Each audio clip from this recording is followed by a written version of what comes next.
E o Plan Revitaliza continúa estando de actualidade nesta ocasión debido a que ven de ser seleccionado como experiencia ambiental relevante pola Axencia Europea Zero Waste Europe, unha entidade oficiosa que traballa da man da Comisión Europea no ámbito do medio ambiente.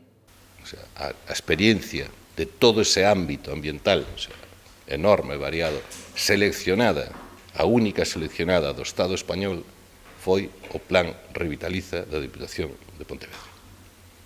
Entre outras moitísimas experiencias de todo tipo que vos estou a narrar, pois foi seleccionada. En que isto será exposto?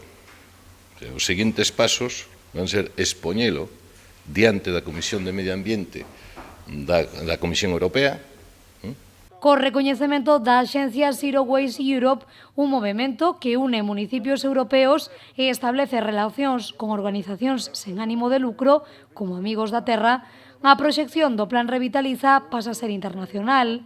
Segundo explicou o vicepresidente Mosquera, este recoñecemento a nivel europeo implica que a institución provincial exporá o seu plan de compostaxe en Bruxelas, na Dirección Xeral 11 de Medio Ambiente, de xeito presencial o vindeiro mes de abril.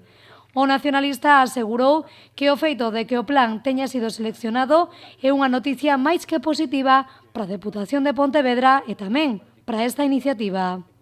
Creo que é un recoñecemento dunha importancia, dunha potencia enorme, que digo que non o agardamos, porque hai moitas cousas que están facendo desde as cuestións da reducción de emisións de CO2, de tráfico nas cidades, de conservación da natureza, hai cantidad que podían ir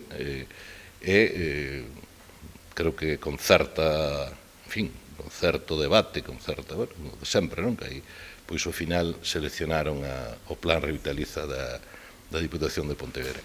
O vicepresidente dixo esta mañá que a día de hoxe hai instalados centros de compostaxe comunitarios en 27 concellos da provincia. Tamén dixo que a finais do 2017 aínda eran 24 os municipios, pero que se está a traballar en Silleda, Lalín, Valga e tamén en Catoira para poñer en marcha as primeiras instalacións.